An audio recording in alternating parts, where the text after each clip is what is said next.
ఇప్పుడు మీరిందాక ప్రస్తావించినట్టు ఈ ప్రముఖుల పేర్లు ఎందుకు వస్తున్నాయని అనేది.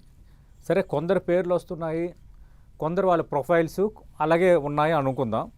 మరికొందరు ప్రపంచంలో బాగా పేరున్న వ్యక్తులు.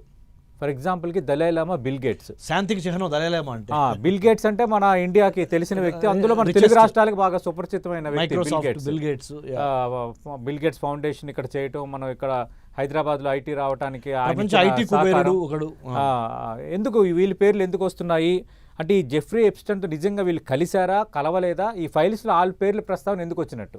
ఇక్కడ రెండు విషయాలు సతీష్ సార్.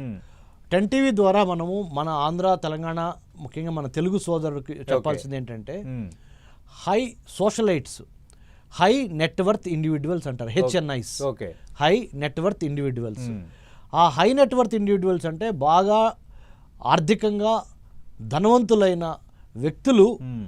వాళ్ళకి పార్టీలు, ఈ పబ్బుల కల్చరు, పార్టీ కల్చర్ అనేది అది తప్పటట్లేదు. అది ఒక సోషల్ నెట్వర్కింగ్ లాగా వాళ్ళకి చాలా important.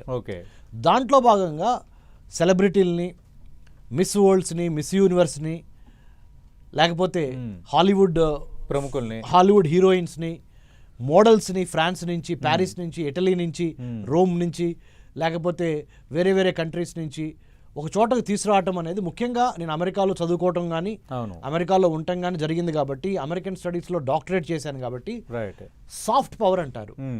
American music, American films, American food, American వస్త్రధారణ, ఇవన్నీ సాఫ్ట్ కల్చర్లో, సాఫ్ట్ పవర్లో భాగాలు. ఇంటర్నేషనల్ రిలేషన్స్ లో 2 రకాల పవర్స్ ఉంటాయి. ఒకటి హార్డ్ పవర్, 2 సాఫ్ట్ పవర్. ఈ రెండింటిని కలిపితే స్మార్ట్ పవర్ గా తయారవుతారు. హార్డ్ పవర్ అంటే మిలిటరీ మైటు, ఎకనామిక్ మైటు, ఆర్థికంగా మిలిటరీ పరంగా బాగా గట్టిగా ఉన్న వాళ్ళని హార్డ్ పవర్ కంట్రీస్ అంటారు. United states of America hard power కూడా, సాఫ్ట్ పవర్ కూడా. సాఫ్ట్ పవర్ అంటే ఏంటి? Hollywood films. హాలీవుడ్ ఫిల్మ్స్ ప్రపంచంలో ఎన్నో దేశాలని ప్రభావితం చేసింది హాలీవుడ్ ఫిల్మ్స్. అది మంచిగా కానీ చెడు కానీ, దట్స్ డిఫరెంట్ డిబేట్ ఆల్టుగెదర్. తర్వాత American music, country music, beetles.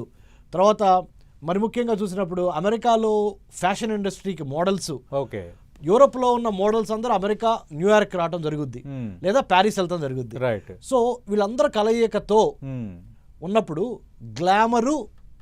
గ్లామర్కి సరికొత్త గ్రామర్ని వీళ్ళు యాడ్ చేసి, గ్లామర్కి సరికొత్త గ్రామర్ని యాడ్ చేసి, రిచ్ అండ్ హై నెట్వర్త్ ఇండివిజువల్ని ఎంటర్టైన్ చేయటానికి ఒక చోటకి గర్ల్స్ అందరినీ తీసుకురావడం జరుగుద్ది.